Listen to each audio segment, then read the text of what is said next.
Hello বন্ধুরা, আজকে দেখো কত বড় বড় চিতল মাছ নিয়ে চলে এসেছে। সেই চিতল মাছগুলো আজকে রান্না করে তোমাদেরকে দেখাবো। দেখো কত বড় বড় পিসগুলো, আর নিয়ে এসেছে কতগুলো মলা মাছ। দেখো মলা মাছগুলো মাথা ফেলে দিয়েছি, কারণ মলা মাছের মাথাগুলো তেতো লাগে। তাই এদিকে মলা মাছের চচ্চড়ি বানাবো, আর চিতল মাছ দিয়ে বানাবো ফুলকপি আলু দিয়ে ঝোল। রেসিপিটা দেখো তোমরা ভালো করে। চিতল মাছগুলোর মধ্যে লবণ দিয়ে দেব হলুদ দিয়ে ভালো করে মাখিয়ে নেব। দেখো পিসগুলো কত বড় বড়, কড়াইতে দিলেই দেখতে পারবে।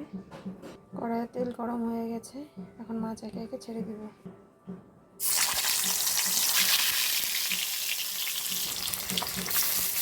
বেশি মাছ এখানে দিয়ে ভালোই যাবে না, একটা কড়াইটা ধরে গেছে। মাছগুলো ভালো যাচ্ছে না, তাই একটু ছোটো করে দিয়েছি। মাছটা ভাজার পর আরও কতটা বড় হয়ে গেছে, লম্বা লম্বা হয়ে গেছে। আমাদের মাছটা ভালো করে ভাজা হয়ে গেছে, এবং এবার কপি আলুটা আলাদা করে ভেজে নেব। আগের থেকে আমাদের ভাপানোই ছিল, কপিটা আলুটা এবার ভেজে নেব। তেল দেওয়া ছিল, এবার কপিটা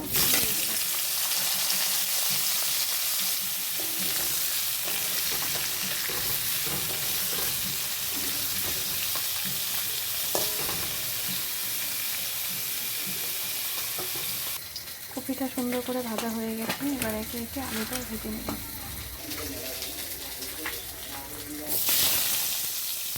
আলুটাও সুন্দর করে লাল লাল করে ভেজে নিয়েছি। এবার কড়াই বসিয়ে দিয়েছি, দিয়ে দেব তেল, ফোড়নে দিয়ে দিব শুকনো লঙ্কা একটা,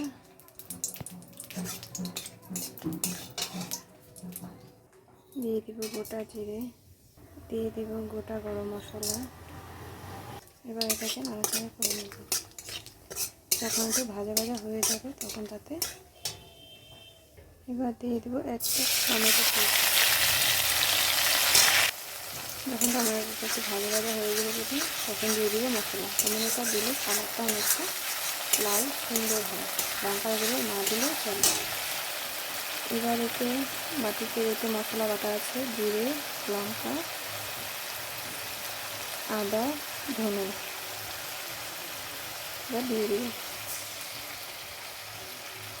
এবার এটাকে কষিয়ে নেব।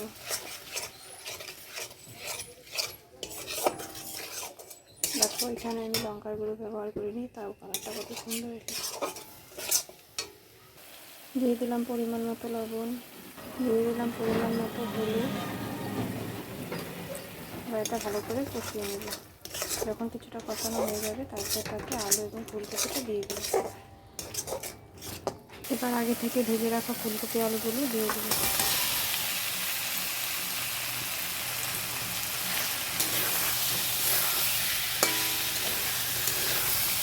দেখো কত সুন্দর কষানো হয়ে গেছে, খাবারটা কত সুন্দর হয়েছে টমেটোর জন্য।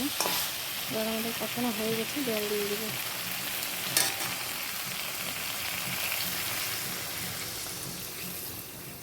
দেখো আমাদের মাছের ঝোলটা প্রায় হয়ে গেছে। এবার একে একে মাছগুলো দিয়ে দিব।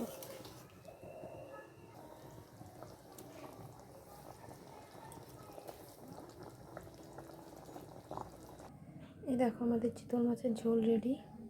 দেখতে কেমন হয়েছে বলো, ভালো লাগবে বলো। তেল দিয়ে শাকগুলো ভেজে নেব একে একে।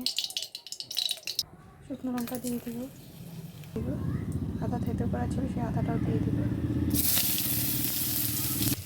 আগে থেকে কুচনো শাকগুলো এবার কড়াইতে দিয়ে দেবো। দিয়ে দেবো পরিমাণ মতো লবণ, এবার একটু কাঁচা লঙ্কা। এবার নাড়াচাড়া করে নিয়ে ঢেকে দিয়ে দেবো। আমাদের শাকটা প্রায় হয়ে এসেছে।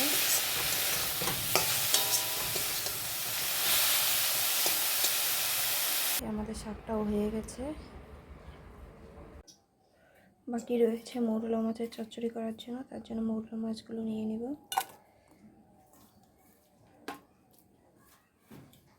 হলুদ দিয়ে দেব,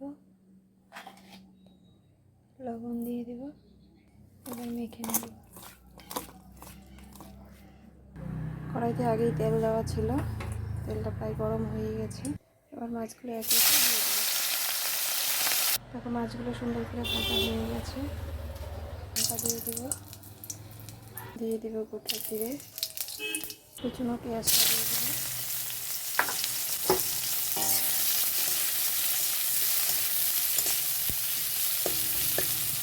দিয়ে দেবো চেরা লঙ্কাগুলো। পেঁয়াজটা ভাজা ভাজা হয়ে গেছে। এবার আগে থেকে কেটে রাখা পেঁয়াজগুলো দিয়ে দেবো। পেঁয়াজটা ভাজা হয়ে গেছে। এবার দিয়ে দেবো আলু এবং দিয়ে দেবো একটু কাঁচা টমেটো। ফ্লেভারটা একটু খেতে ভালো লাগবে। সবজিটা কত সুন্দর সেদ্ধ হয়ে গেছে। এবার একে একে বেগুনটাও দিয়ে দেবো। একটা কড়াই ছিল, দিয়ে দেবো পরিমাণ মতো লবণ। এবার একটু নাড়াচাড়া করে ঢেকে দিয়ে দেবো। 2-3 মিনিটের জন্য ঢাকা দিয়ে দেবো, যাতে বেগুনগুলো আলুগুলো ভালো করে মেটে যায়।